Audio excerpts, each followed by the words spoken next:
حضرت ابو ہریرہ رضی اللہ تعالیٰ عنہ بیان کرتے ہیں، رسول اللہ صلی اللہ علیہ وسلم نے فرمایا، اللہ تعالیٰ فرماتا ہے، جب میں اپنے مومن بندے کی اہل دنیا سے کسی محبوب چیز کو اٹھاتا ہوں اور وہ اس پر صبر کرتا ہے تو اس کی میرے ہاں جزا جنت کے سوا اور کچھ نہیں۔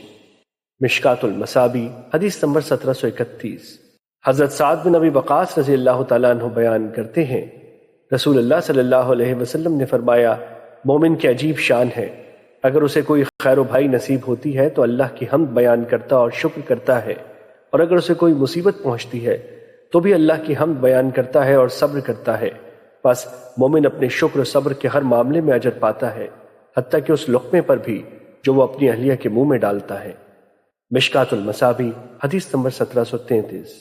حضرت ابن عباس رضی اللہ تعالیٰ عنہ بیان کرتے ہیں، رسول اللہ صلی اللہ علیہ وسلم نے فرمایا، میری امت میں سے جس شخص کے 2 بچے پیش رو ہوں یعنی فوت ہو جائیں تو اللہ ان کی وجہ سے اسے جنت میں داخل فرمائے گا۔ حضرت عائشہ رضی اللہ تعالیٰ عنہ نے عرض کیا، آپ کی امت میں سے جس کا 1 پیش رو ہو؟ آپ نے فرمایا، موفقہ، جس کو توفیق دی گئی ہو، جس کا 1 پیش رو ہو وہ بھی جنتی ہے۔ انہوں نے عرض کیا، آپ کی امت میں سے جس کا 1 بھی پیش رو نہ ہو؟ آپ صلی اللہ علیہ وسلم نے فرمایا، میں اپنی امت کا پیش رو ہوں گا، انہیں میری مثل کوئی تکلیف نہیں پہنچائی گئی۔ مشکات المصابیح حدیث نمبر 1735۔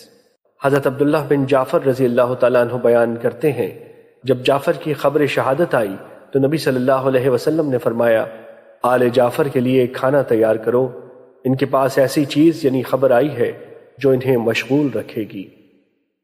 مشکات المصابیح حدیث نمبر 1739۔